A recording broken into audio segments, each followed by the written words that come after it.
Hello and welcome to Low Budget Gaming.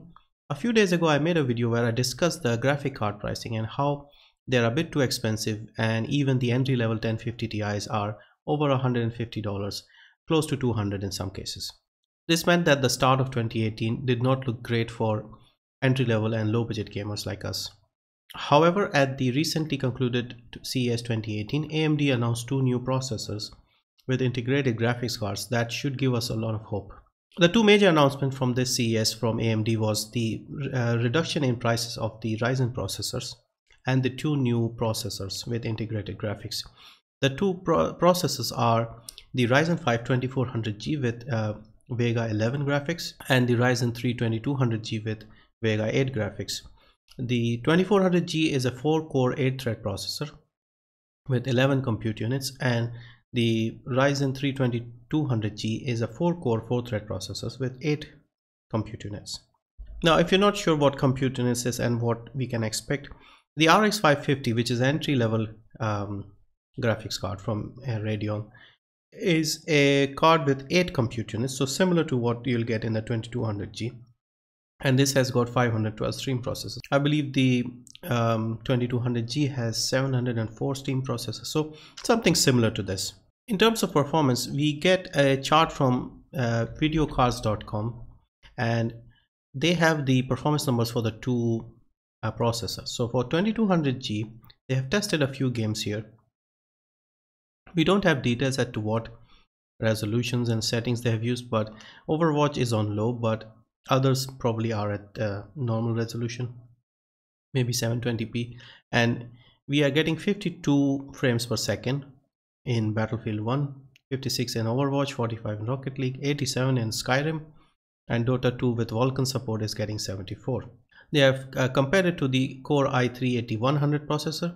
Now the 2200G is going to retail at $99, whereas the i3-8100 is about $117. The 2400G is even better. This comes in at $170, and they're offering full HD gaming performance. And as you can see, even the Witcher 3, they've managed to run it at 31 frames per second compared to the i5-8400. Now we know that the Intel integrated graphics are not great, so this is a huge improvement over that. Plus the Intel processor is about $20 more as well. Now if you look at this 31, you might think it's not that great, but you are getting 31 frames per second in the Witcher 3 without a discrete graphics card, so that is quite an impressive performance. Now obviously this is probably not going to be on the ultra settings or with hairworks turned on and everything, but even at medium, if you can get 31 frames per second from the Witcher 3, that's pretty good. So this is definitely a step in the right direction. I made a video a little while back where I said that AMD is the future of gaming, and I discussed some of the reasons why, and they have seemed to done exactly what I predicted. And with this move, they are trying to capture the entry level and the low end sector, and if they can supply these cards properly, and if you can get hold of these, they can completely destroy everything else at this price range, at the entry level starting price. Because not only do you get a better processor and a better graphics card, you get it cheaper, you get a better cooler on top as well. The AMD coolers are slightly better quality than the Intel ones, and of course you also have the option of adding a graphics card later. Even the AMD boards, the B350 boards, are cheaper than the Intel ones, so you are saving a lot of money just by getting these processors. And I think these two processors, the 2200G and the 2400G, these will sell like hotcakes when they come out.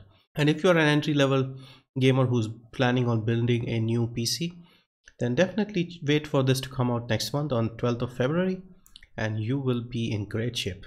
Because even though, like I said, the graphics cards are too expensive, we can now wait for that. We can get a Ryzen processor with some entry-level graphics, and then wait for the graphic card prices to drop, and then get a graphics card on top of that. So this is some great news for entry-level and low-budget gamers. If they can do the same thing with the graphics card, AMD could completely dominate the gaming sector. They already have the two consoles in their pocket, and with this they can completely dominate the desktop as well. So yeah, hopefully this was interesting, and this has made me quite hopeful for the future once again. And yeah, thank you for watching. See you in the next one.